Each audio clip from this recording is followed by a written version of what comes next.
சங்கீதம் அதிகாரம் 145. ராஜாவாகிய என் தேவனே, உம்மை உயர்த்தி உம்முடைய நாமத்தை எப்பொழுதும் என்றென்றைக்கும் ஸ்தோத்தரிப்பேன். நாடோறும் உம்மை ஸ்தோத்தரித்து எப்பொழுதும் என்றென்றைக்கும் உம்முடைய நாமத்தை துதிப்பேன். கர்த்தர் பெரியவரும் மிகவும் புகழப்படத்தக்கவருமாயிருக்கிறார். அவருடைய மகத்துவம் ஆராய்ந்து முடியாது. தலைமுறை தலைமுறையாக உம்முடைய கிரியைகளின் புகழ்ச்சியை சொல்லி உம்முடைய வல்லமையுள்ள செய்கைகளை அறிவிப்பார்கள். உம்முடைய சிறந்த மகிமை பிரதாபத்தையும் உம்முடைய அதிசயமான கிரியைகளையும் குறித்து பேசுவேன்.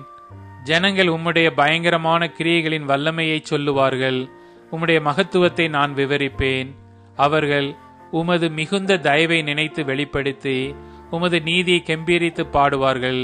கர்த்தர் இரக்கமும் மன உருக்கமும் நீடிய சாந்தமும் மிகுந்த கிருபையும் உள்ளவர். கர்த்தர் எல்லார் மேலும் தயவுள்ளவர். அவர் இரக்கங்கள் அவருடைய எல்லா கிரியைகளின் மேலும் உள்ளது.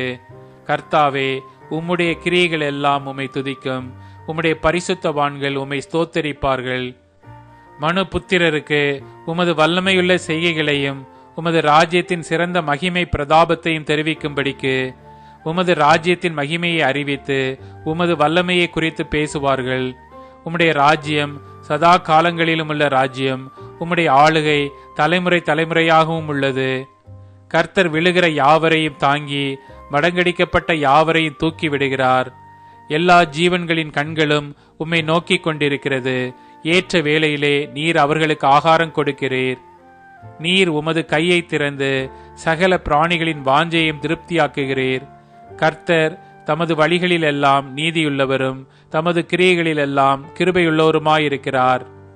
தம்மை நோக்கி கூப்பிடுகிற யாவருக்கும், உண்மையாய் தம்மை நோக்கி கூப்பிடுகிற யாவருக்கும் கர்த்தர் சமீபமாயிருக்கிறார். அவர் தமக்கு பயந்தவர்களுடைய விருப்பத்தின்படி செய்து அவர்கள் கூப்பிடுதலை கேட்டு அவர்களை இரட்சிக்கிறார். கர்த்தர் தம்மில் அன்பு கூறுகிற யாவரையும் காப்பாற்றி துன்மார்க்கர் யாவரையும் அழிப்பார். என் வாய் கர்த்தரின் துதியை சொல்வதாக. மாம்ச தேகமுள்ள யாவும் அவருடைய பரிசுத்த நாமத்தை எப்பொழுதும் என்றென்றைக்கும் ஸ்தோத்தரிக்க கடவது.